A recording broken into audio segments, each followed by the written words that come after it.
পাঁচটি কাজ করলে জীবন থেকে অশান্তি দূর হয়ে যাবে।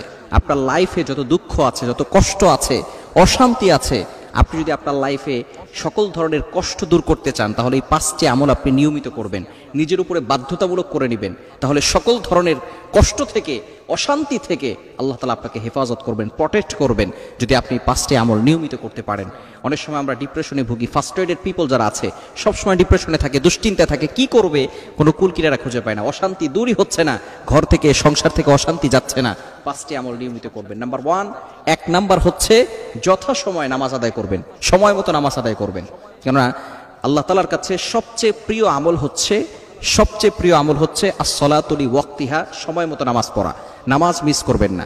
নামাজ হচ্ছে আল্লাহ তাআলার এমন একটি বিধান, আপনি যদি সংসারে সুখ চান, আপনি যদি সংসারে শান্তি চান, তাহলে সুখের মালিক হচ্ছেন আল্লাহ, শান্তির মালিক হচ্ছেন আল্লাহ। ওই আল্লাহকে অসন্তুষ্ট করে কখনো আপনি আপনার ঘরে শান্তি আনতে পারবেন না। এজন্য সুখ, অশান্তি এবং সকল ধরনের কষ্ট থেকে বাঁচার জন্য আপনি এক নাম্বার আমল করবেন, যথাসময়ে আপনি নামাজ আদায় করবেন। শুধু নিজে নামাজ পড়লে হবে না, পরিবারের সকলকে নামাজ পড়তে বাধ্য করবেন।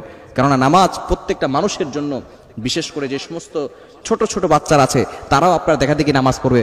10 বছর পর থেকেই কিন্তু তাদেরকে নামাজের জন্য শাসন করতে নবীজি সাল্লাল্লাহু আলাইহি ওয়াসাল্লাম জানিয়ে দিয়েছেন। এই জন্য সন্তানদেরকেও নামাজ পড়তে বলবেন, শুধু নিজে নামাজ পড়বেন না। এক নাম্বার যথাসময়ে নামাজ পড়া। নাম্বার 2, দ্বিতীয় নাম্বার হচ্ছে পিতামাতার সাথে সবসময় সুন্দর ব্যবহার করা। এটা খুবই গুরুত্বপূর্ণ বিষয়। পিতামাতার সাথে অনেক সন্তান আছে ভালো করে ব্যবহার করে না, বিয়ের পরে পিতামাতাকে ভুলে যায়, বিয়ের পরে বউয়ের কথা শুনে পিতামাতার কথা শোনে না। খবরদার, এটা করবেন না। পিতামাতার কথা শুনবেন, পিতামাতার সাথে ভালো ব্যবহার করবেন।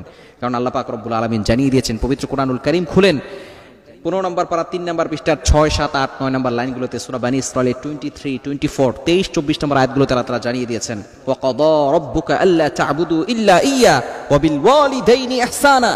আল্লাহ তাআলা বলছেন, আমি আল্লাহ তাআলা অর্ডার করে দিয়েছি, ফয়সালা করে দিয়েছি, ইবাদত করবে আমি আল্লাহ। এরপরে বলছেন ওয়া বিল ওয়ালিদাইনি ইহসানা, গুড বিহেভিয়ার উইথ প্যারেন্টস, পিতামাতার সাথে ভালো ব্যবহার করতে হবে। এজন্য পিতামাতার সাথে কখনো খারাপ ব্যবহার করবেন না। পিতামাতার সাথে ভালো ব্যবহার করলে সংসারে সুখ আসবে, শান্তি আসবে। নাম্বার 3 নাম্বার হচ্ছে হালাল খেতে হবে। আকলুল হালাল, হালাল না খেলে, হারাম যদি আপনি খান, আপনার নামাজ, রোজা, হজ, যাকাত কোনো কিছু কবুল হবে না। আর যখন আপনার নামাজ কবুল হবে না, দোয়া কবুল হবে না, তখন কিন্তু আপনার ঘরে শান্তিও আসবে না। এজন্য অবশ্যই যদি আপনি আপনার ঘরে শান্তি চান, সুখ চান, তাহলে 3 নাম্বার কাজ হচ্ছে আপনি হালাল খাবেন। 4 নাম্বার হচ্ছে বেশি বেশি জিকির করবেন। সুবহানাল্লাহ, আলহামদুলিল্লাহ, লা ইলাহা ইল্লাল্লাহ, আল্লাহু আকবার। এগুলো হচ্ছে আল্লাহ তাআলার কাছে সবচেয়ে প্রিয় জিকির। এই জিকিরগুলো বেশি বেশি করে করার চেষ্টা করবেন ইনশাআল্লাহ, তাহলে সংসারে সুখ শান্তি আসবে। এবং 5 নাম্বার হচ্ছে গোপন আমল বেশি বেশি করবেন। যত বেশি পারেন আপনি গোপন আমল করবেন, কাউকে দেখানোর জন্য না। আপনি ডোনেশন করছেন, দান করছেন, আপনি আস্তে করে দান করেন, কেউ দেখে নাই, কারো দেখার দরকারও নাই, কেউ দেখে নাই, দেখানোর দরকারও নাই। আপনি একমাত্র আল্লাহকে সন্তুষ্ট করার জন্য দান করেন। আপনি গোপন আমল বেশি বেশি করেন, রাতের বেলা উঠে তাহাজ্জুদ নামাজ পড়েন, আল্লাহর কাছে দোয়া করেন। এই 5টি কাজ যদি আপনি করতে পারেন, আমি আপনাকে গ্যারান্টি দিয়ে বলতে পারি আপনার ঘরের ভিতরে সুখ আসবে, শান্তি আসবে, আল্লাহ নিজে রহমত নাজিল করে দিবে।